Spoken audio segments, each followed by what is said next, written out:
तो क्या बिहार की राजनीति में अब कोई बड़ा उलटफेर होने जा रहा है? क्योंकि दिन ब दिन बिहार की सियासत अब गर्माती जा रही है और नीतीश कुमार जो सत्ता पर काबिज हैं पिछले 20 सालों से, उनकी उम्र, उनकी सेहत को लेकर लगातार सवाल उठाए गए और अभी भी नीतीश कुमार ने चुप्पी साध रखी है।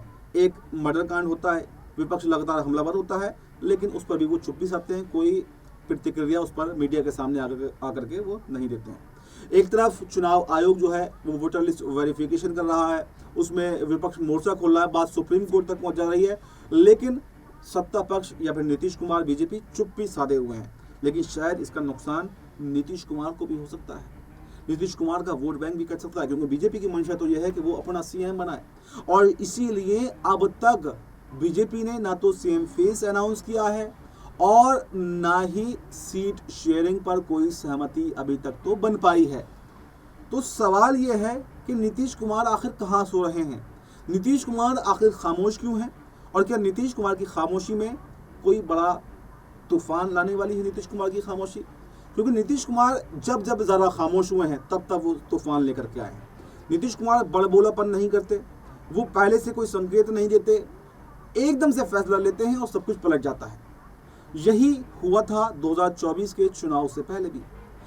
तेजस्वी यादव ये पूछते रह गए, ये कहते रह गए, अरे भैया कोई शिकायत हो तो हमें बता तो देते, हमें समझा तो देते, आखिर बात क्या थी, आखिर वजह क्या थी, वो समझ भी नहीं पाए। लेकिन उन्होंने जब तेजस्वी की बेरुखी देखी, तेजस्वी का साथ छोड़ दिया और बीजेपी में आ गए और यही उनका पुराना इतिहास भी रहा है। और अब वो बेरुखी वो मोदी और शाह की भी देख रहे हैं और वो ये भी देख रहे हैं कि मोदी शाह की अब चलने वाली नहीं है। वो ये भी देख रहे हैं कि बीजेपी का नया राष्ट्रीय अध्यक्ष बनने वाला है, नया राष्ट्रीय अध्यक्ष बनेगा, वो अपने हिसाब से सब कुछ चलाएगा।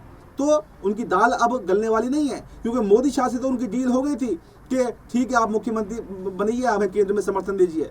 लेकिन अब तो केंद्र की सरकार पर भी मन आई है, केंद्र सरकार कब तक चलेगी कब तक नहीं चलेगी, कौन अगला प्रधानमंत्री होगा, क्योंकि मोदी जी 75 पार हो रहे हैं और खुद मोहन भागवत ही कह चुके हैं कि 75 साल के बाद में अब मोदी जी को इस्तीफा दे देना चाहिए। 75 साल एक गाइडलाइन है ताकि नए लोगों को मौका मिले। तो तमाम समीकरणों को अगर आप जोड़ करके देखेंगे तो उन लिहाज से बिहार चुनाव सबसे ज्यादा अहम होने जा रहा है, क्योंकि बिहार चुनाव से पहले ही मोदी जी 75 पार हो जाएंगे। मोदी जी 17 सितंबर को 75 साल के हो रहे हैं और बिहार चुनाव अक्टूबर में होना है, अक्टूबर नवंबर में, यानी बिहार चुनाव से पहले पहले बड़े उलटफेर होने के संकेत मिल रहे हैं। और मोदी अमित शाह का ये कह देना कि मेरा रिटायरमेंट प्लान तैयार है, इस बात का इशारा कर रहा कि अमित शाह की पकड़ भी अब पार्टी के अंदर कमजोर हो चुकी है और जो नया राष्ट्रीय अध्यक्ष बनेगा उसी के हिसाब से अब नए फैसले लिए जाएंगे और संघ का इन्वॉल्वमेंट अब पार्टी के अंदर ज्यादा होगा। और संघ तो नीतीश कुमार के खिलाफ हमेशा से रहा है, तो संघ की और नीतीश की तो बनती भी नहीं है। तो क्या नीतीश कुमार की भी विदाई हो जाएगी? क्या नीतीश कुमार खुद ही अब एनडीए का साथ छोड़ देंगे और इंडिया गठबंधन में आ जाएंगे? क्या Nitish Kumar wait and watch की स्थिति में है? क्या नीतीश कुमार सारी चीजों को ऑब्जर्व कर रहे हैं? क्या नीतीश कुमार ये देख रहे हैं कि आखिर क्या होने वाला है, उसके बाद में वो कोई अंतिम फैसला लें? क्या नीतीश कुमार संघ के क्या नए राष्ट्रीय अध्यक्ष बनने का इंतजार कर रहे हैं, क्योंकि राष्ट्रीय अध्यक्ष बनने का समय तो आ चुका है, 21 जुलाई को राष्ट्रीय अध्यक्ष बनना है। तो क्या नीतीश कुमार राष्ट्रीय अध्यक्ष बनने के बाद में कोई बड़ा फैसला लेंगे? और क्या नीतीश कुमार अब एनडीए से रिश्ते खत्म करके इंडिया गठबंधन में चले जाएंगे? और इंडिया गठबंधन में जाने के बाद में क्या नीतीश कुमार वापस से मुख्यमंत्री बनेंगे या फिर अपने बेटे निशांत कुमार को आगे लेकर के आएंगे? क्योंकि इंडिया गठबंधन में भी उनके मुख्यमंत्री बनने के चांस अब कम होते जा रहे हैं। कम क्यों होते जा रहे हैं? क्योंकि तमाम सर्वे हो चुके हैं, हर सर्वे में तेजस्वी यादव को लोग सीएम देखना पसंद कर रहे हैं। 45% तक 3-4 सर्वे आ चुके हैं, किसी में 40%, किसी में 42%, किसी में 43%, 45% तक तेजस्वी यादव को लोग सीएम देखना पसंद कर रहे हैं। तो इससे झटका तो लग रहा है नीतीश कुमार को।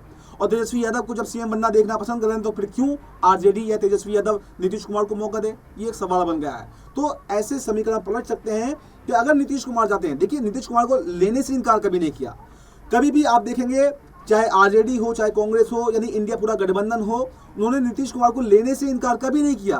नीतीश कुमार पर एक सॉफ्ट एंगल अपनाया। अभी जो वोटर लिस्ट को लेकर वेरिफिकेशन को लेकर सवाल उठे उस पर भी बीजेपी को सवाल लिया। अभी जो मर्डर कांड हुआ जैसे मैंने आपको बताया उस पर भी बीजेपी से सवाल पूछे, जबकि मुख्यमंत्री नीतीश कुमार है, लेकिन गठबंधन पर एनडीए पर सवाल उठाए। एक सॉफ्ट एंगल उन्होंने नीतीश कुमार के लिए छोड़ रखा है, उनके दरवाजे अभी खोल रखे हैं कि नीतीश कुमार आए तो आ सकते हैं, लेकिन मुख्यमंत्री नहीं बनाएंगे। तो सवाल यह है कि क्या अब युवाओं के हाथ में कमान जाएगी और तेजस्वी यादव के साथ में जो नीतीश कुमार के बेटे हैं निशांत कुमार, वो डिप्टी सीएम बन सकते हैं। इसकी प्रबल संभावनाएं जताई जा रही है, क्योंकि निशांत कुमार की एंट्री को लेकर एनडीए में अभी तक रुख साफ नहीं हो पाया। खुद जेडीयू के नेता, बीजेपी के नेता उनका विरोध कर रहे हैं, परिवारवाद का आरोप लगा रहे हैं कि नीतीश कुमार तो परिवारवाद के खिलाफ रहे हैं, आखिर कैसे वो परिवारवाद कर सकते हैं। तो तमाम तरीकों से घेरने की कोशिश कर रहे हैं, लेकिन तेजस्वी यादव हो, लालू यादव हो, राबड़ी देवी हो या फिर इंडिया गठबंधन, वो पूरा का पूरा निशांत कुमार के साथ में खड़ा हुआ है। तो निशांत कुमार का राजनीतिक भविष्य भी अगर कहीं सिक्योर है तो वो इंडिया गठबंधन में है। तो ये देखा जा सकता है कि नीतीश कुमार राष्ट्रीय अध्यक्ष बदलने के बाद में या फिर मोदी शाह का जो रुख है उसको देखने के बाद में या फिर नजरअंदाजी उनको किया जाता है, तो उसके बाद में अब कोई बड़ा फैसला लेने वाले हैं और बिहार चुनाव से पहले पहले वो पलटी मारेंगे। एक बार फिर से वो इंडिया गठबंधन में जाएंगे और इस बार कुछ नया समीकरण देखने को मिलेगा। इस बार सीएम कुर्सी नीतीश कुमार को नहीं बल्कि तेजस्वी यादव को मिलेगी और डिप्टी सीएम यहाँ पर निशांत कुमार बनते हुए दिखाई देंगे।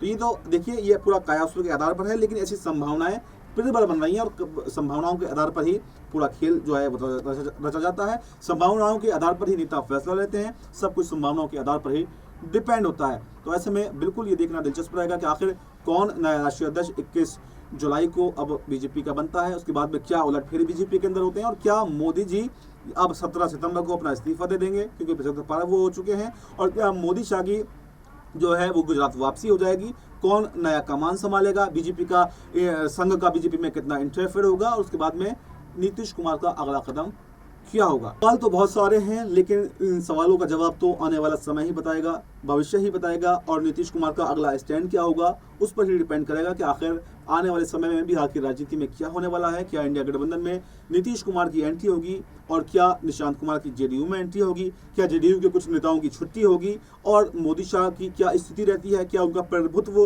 बीजेपी के अंदर भी कायम रहेगा, क्या संघ को मोदी शाह के आगे झुकना पड़ेगा या फिर संघ जो है वो अब मोदी शाह पर हावी पड़ता हुआ दिखाई देगा। और उसके बाद में संघ से नीतीश कुमार के रिश्ते कैसे रहेंगे, कौन मुख्यमंत्री बनेगा, किसकी कितनी सीटें आएंगी, जेडीयू की कितनी सीटें आएंगी, आरजेडी की कितनी सीटें आएंगी, ये तो आने वाला समय बताएगा। लेकिन चर्चाएं जरूर तेज हैं, राजनीतिक गलियारों में हलचल जरूर तेज है और तमाम सवाल बन रहे हैं। तमाम सवालों के जवाब में फिलहाल आपको क्या कहना है, आपके पास इन सवालों के अगर जवाब हो तो हमें कमेंट बॉक्स में ज़रूर बता करके जाएं।